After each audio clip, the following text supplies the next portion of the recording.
Happy New Year everyone and welcome to Real Time, the one show guaranteed to not miss a UPPI. Now, as I indicated at the end of my last video, we're going from the top 10 films of last year to the top 10 worst films. Yay. Now, like I said with my previous video, I haven't had the chance to see every single film that was released last year, and I quickly realised that I haven't actually seen a lot of really bad movies last year. So bear in mind, my list is going to range from sort of mediocre to crap.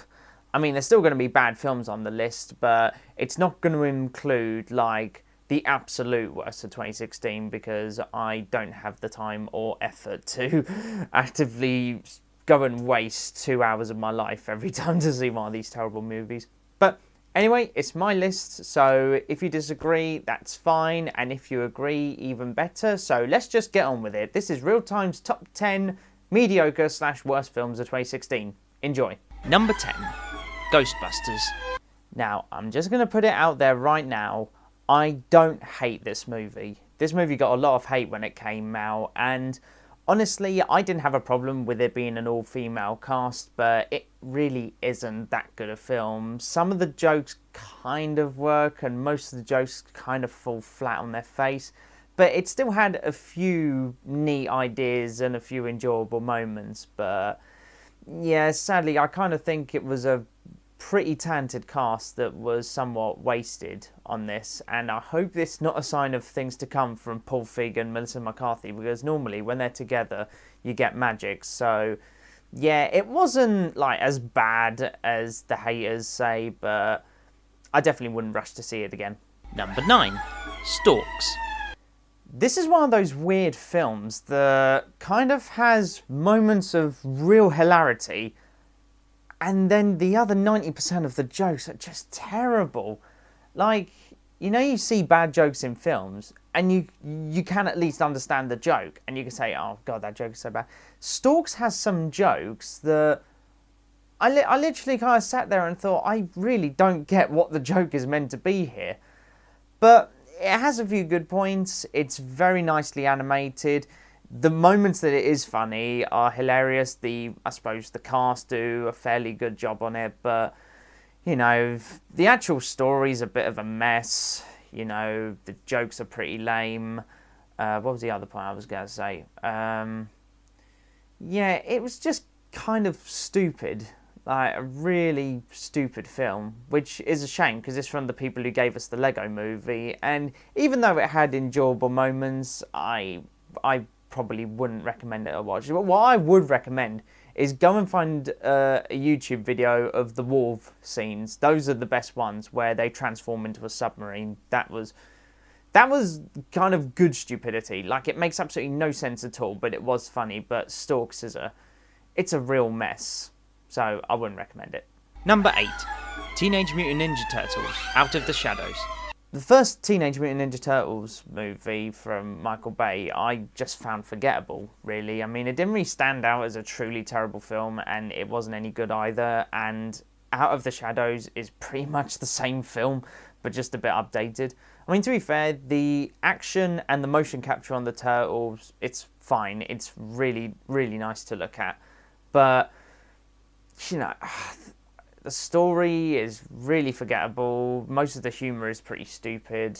There were a few funny moments here and there, like Michelangelo saying, oh, they've achieved the power of flight. You know, what they do well is they retain what the characters are like, you know, how we know the Turtles to be, but it just suffers from the same things the first film did. It focuses too much on the human characters, the jokes are stupid, the story, it's just ridiculous. All I remember is it ends with this great big battle in the sky. It's basically an Avengers rip-off, the ending. So yeah, Michael Bay, just stop killing our childhoods, please.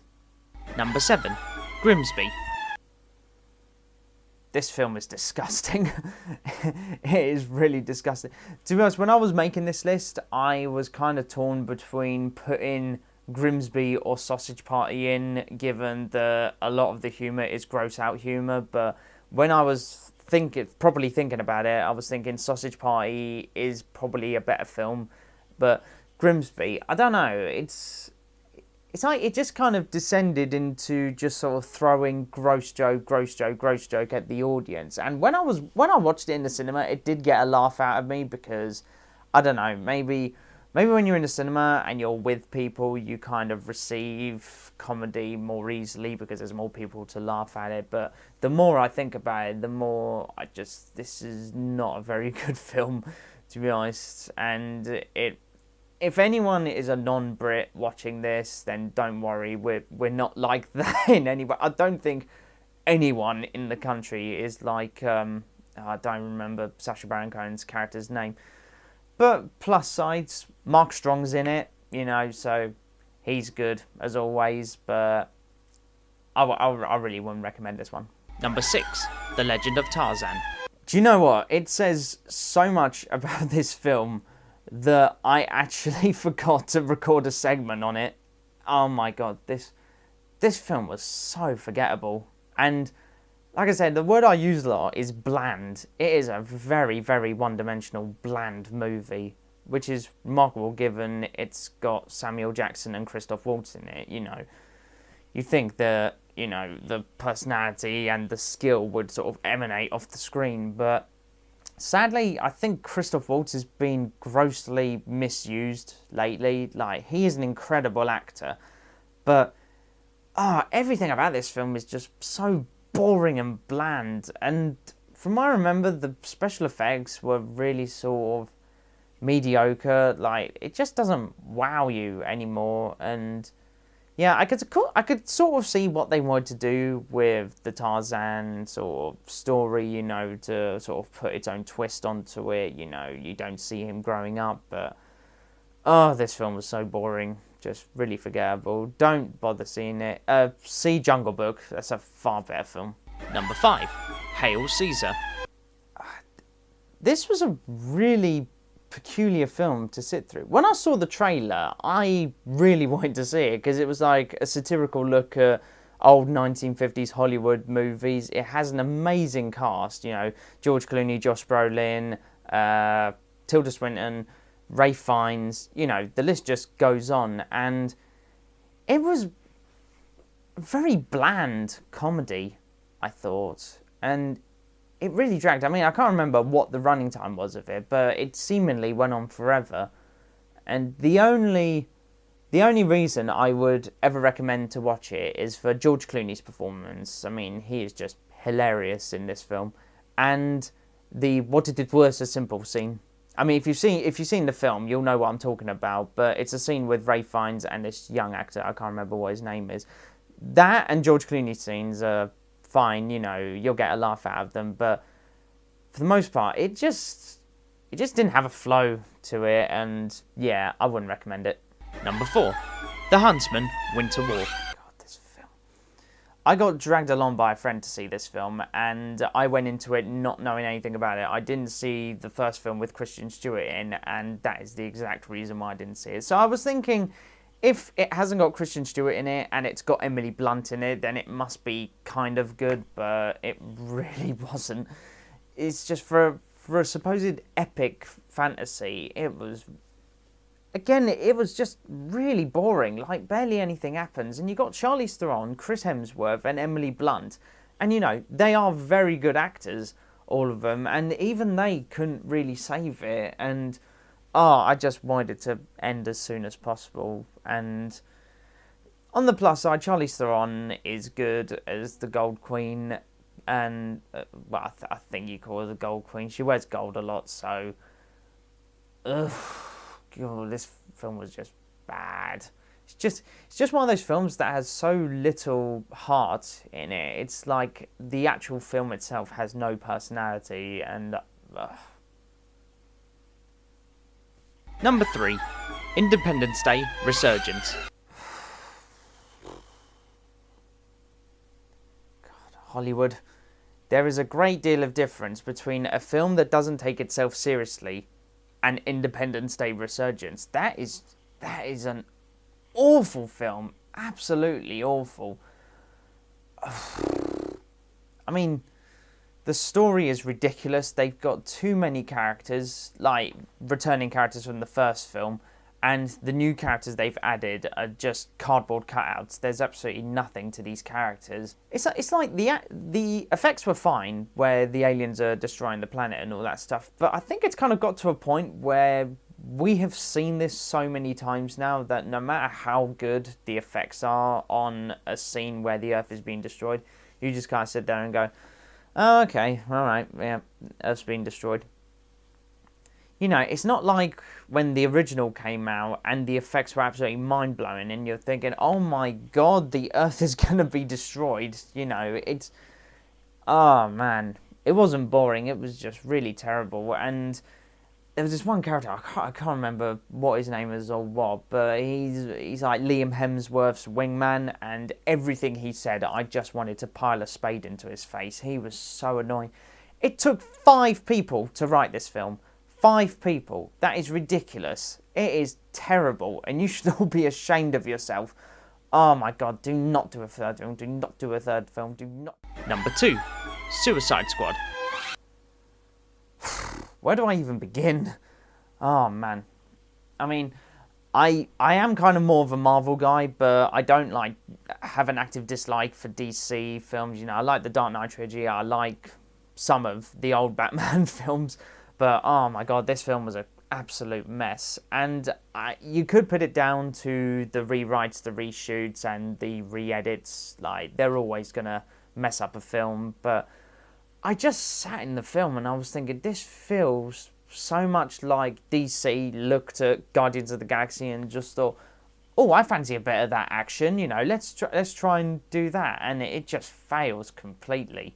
You know, this ragtag team of criminals, they're not funny. They've got very little chemistry on screen together, and to be fair, the only saving grace was Deadshot. I mean, Will Smith, he tried so hard to put some life into this film, but even he couldn't do it. It was just a god awful film. Terrible villain, can't remember her name, and there's a massive plot hole in the sense that they say in the trailer, what if Superman kidnaps the president? We need a team to combat him. Yeah, Harley Quinn with a baseball bat is going to stop Superman.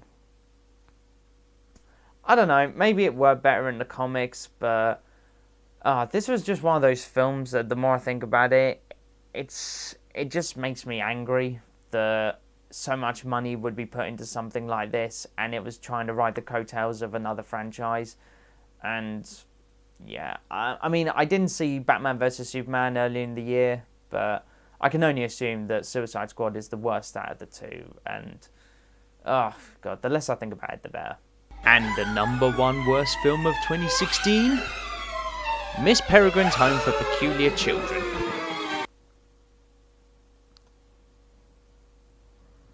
This film was horrible to sit through. Oh.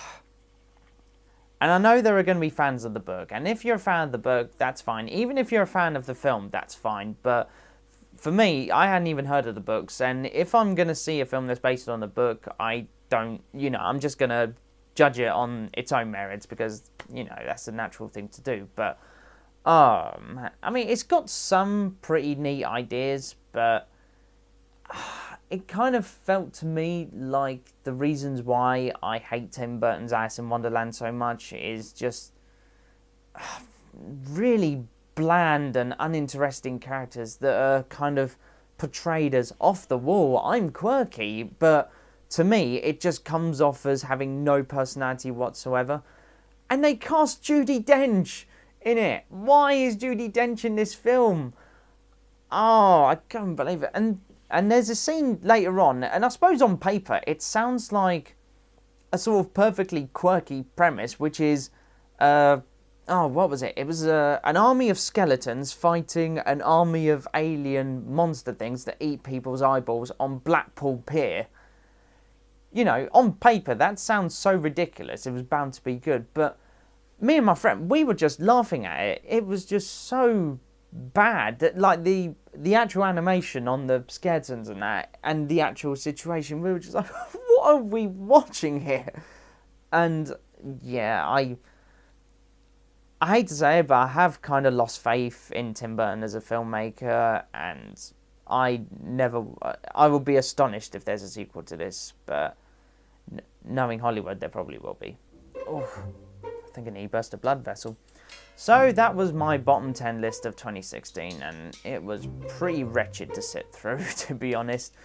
So, yeah, on to 2017 to